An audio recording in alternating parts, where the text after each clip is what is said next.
आपने पिछली बार गजेंद्र मोक्ष की अद्भुत कथा सुनी। अब मैं आपको शिव पुराण से सती द्वारा श्री राम की परीक्षा की कथा सुनाता हूँ, जो भक्ति, मोह और विश्वास की गहन परीक्षा को दर्शाती है। नमस्कार दोस्तों, आपका स्वागत है हमारे YouTube चैनल पर। सती द्वारा श्री राम की परीक्षा, शिव पुराण। यह कथा उस समय की है जब भगवान श्री राम अपनी पत्नी माता सीता के हरण के बाद अपने भाई लक्ष्मण के साथ वियोग में उन्हें खोज रहे थे। वे एक साधारण मनुष्य की तरह व्याकुल होकर वन में भटक रहे थे। एक बार भगवान शिव और उनकी पत्नी सती दक्षपुत्री आकाश मार्ग से यात्रा कर रहे थे। तभी उन्होंने वन में श्री राम को दुखी अवस्था में देखा। भगवान शिव ने तुरंत हाथ जोड़कर अत्यंत आदर पूर्वक श्री राम को प्रणाम किया। यह देखकर सती अत्यंत आश्चर्यचकित हुई।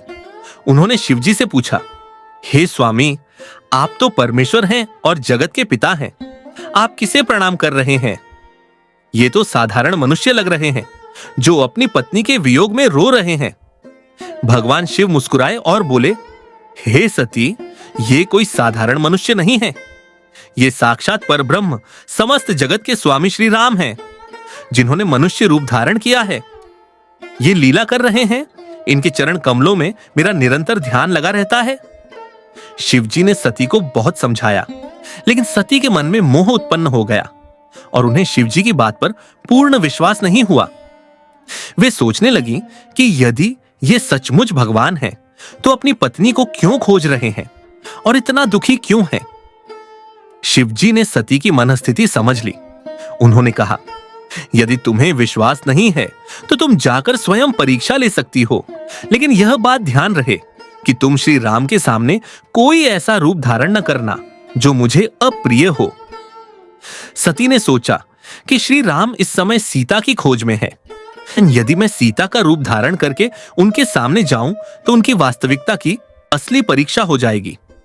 यदि वे भगवान होंगे तो मुझे पहचान लेंगे। सती ने माता सीता का रूप धारण किया और श्री राम के सामने जाकर खड़ी हो गई। जैसे ही सती को सीता के रूप में श्री राम ने देखा, वे तनिक भी भ्रमित नहीं हुए। श्री राम ने तुरंत दोनों हाथ जोड़कर सती को प्रणाम किया और अत्यंत शांत भाव से पूछा, हे माता, आप यहां अकेली क्यों हैं? भगवान शिव कहां हैं? क्या वे कुशल से हैं? आप सीता जी का वेश क्यों धारण किए हुए हैं? श्री राम का यह प्रश्न सुनते ही सती को अपनी भूल का एहसास हो गया। उन्हें ज्ञान हुआ कि श्री राम वास्तव में परमेश्वर हैं, जो हर प्राणी के मन की बात जानते हैं।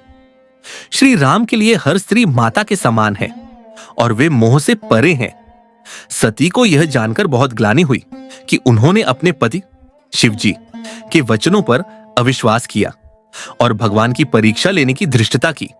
सती चुपचाप वापस लौट आई और उन्होंने शिवजी से झूठ बोला कि उन्होंने कोई परीक्षा नहीं ली, लेकिन भगवान शिव तो सब कुछ जानते थे।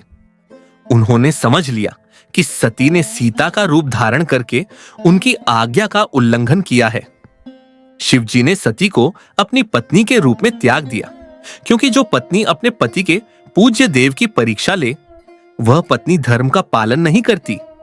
सती के द्वारा भगवान राम की परीक्षा लेने के बाद जो घटनाक्रम हुआ और अंत में उन्होंने जिस प्रकार योगाग्नि से अपने शरीर का त्याग किया, उसका विस्तार से वर्णन शिव पुराण में मिलता है। जब सती माता सीता का रूप धारण करके श्री राम की परीक्षा लेकर वापस आई, तो भगवान शिव ने उन्हें दूर से ही आते हुए देखा।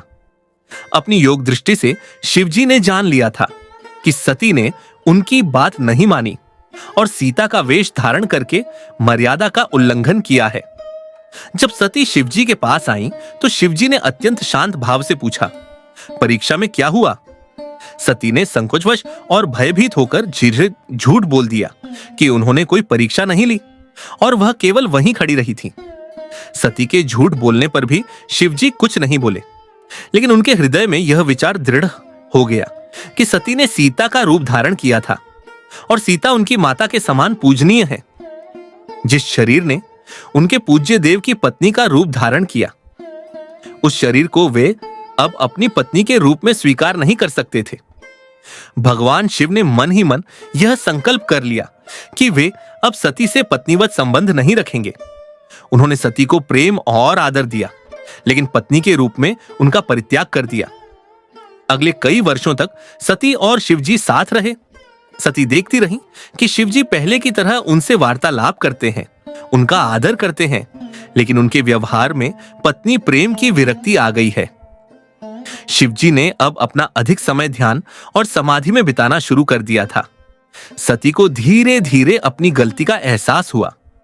उन्हें याद आया कि किस प्रकार उन्होंने अपने पति की बात पर विश्वास न करके उनका और श्री राम दोनों का अनादर किया था। इस आत्मग्लानि और शिवजी की विरक्ति के कारण सती का हृदयहार घोर दुख से भर गया। इसी बीच सती के पिता दक्ष प्रजापति ने एक विशाल यज्ञ का आयोजन किया। दक्ष, जो पहले से ही शिवजी से द्वेष रखते थे, ने जानबूझकर यज्ञ में सभी देवी देवताओं को आमंत्रित किया, लेकिन भगवान शिव और सती को निमंत्रण नहीं भेजा। सती ने जब आकाश मार्ग से जाते हुए सभी देवताओं के विमानों को देखा तो उन्हें पता चला कि उनके पिता के यहां यज्ञ हो रहा है। उन्होंने शिवजी से पूछा कि उन्हें निमंत्रण क्यों नहीं भेजा गया।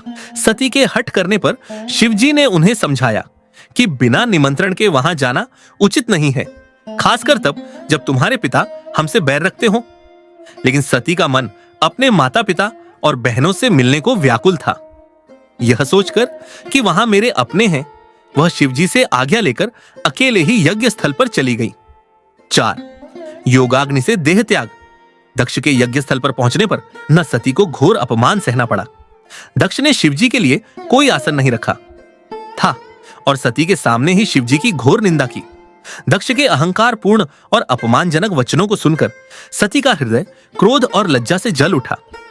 उन्हें यह एहसास हुआ कि उनके जिस शरीर का जन्म ऐसे पिता से हुआ है जो उनके पति परमेश्वर का घोर विरोधी है, वह शरीर अपवित्र है। जिस शरीर ने शिवजी के वचन को तोड़ा और श्री राम की परीक्षा ली, उस शरीर को धारण करने का अब कोई औचित्य नहीं है। अपमान और पश्चाताप की अग्नि में जलती हुई सती ने स्वयं को शुद्ध करने का निर्णय लिया। उन्होंने वहीं यज्ञ स्थल पर सबके सामने आंखें बंद की और योग की उच्च अवस्था में प्रवेश किया। अपनी योग शक्ति के द्वारा उन्होंने अपने शरीर की प्राण वायु को ऊपर की ओर खींचा और तत्काल अपने नश्वर शरीर को भयंकर योगाग्नि में भस्म कर दिया। इस प्रकार सती ने अपने पति के अपमान और अपनी भूल के पश्चाताप में योगाग्नि से देह त्याग कर दिया और अगले जन्म में पर्वतराज हिमालय की पुत्री पार्वती के रूप में जन्म लेकर अपनी अनन्य भक्ति से पुनः शिवजी को प्राप्त किया। यह घटना भक्ति की मर्यादा, पतित्व धर्म में विश्वास और ईश्वरीय लीला में अविश्वास के गंभीर परिणाम को दर्शाती है। भक्ति की मर्यादा, भगवान की लीला को समझने का प्रयास करना और उनकी परीक्षा लेना भक्ति की मर्यादा का उल्लंघन है। मरियम मोक्ष का मार्ग, शिवजी का सती योनि को त्यागना, यह दिखाता है कि ईश्वर के प्रति अटूट विश्वास ही मोक्ष और परम कल्याण का मार्ग है। झूठ, मोह और अविश्वास के साथ सच्चा संबंध टिक नहीं सकता। आपको ये कथा कैसी लगी हमें जरूर बताएं। चैनल को सब्सक्राइब करें और वीडियो को लाइक करें। हर हर महादेव।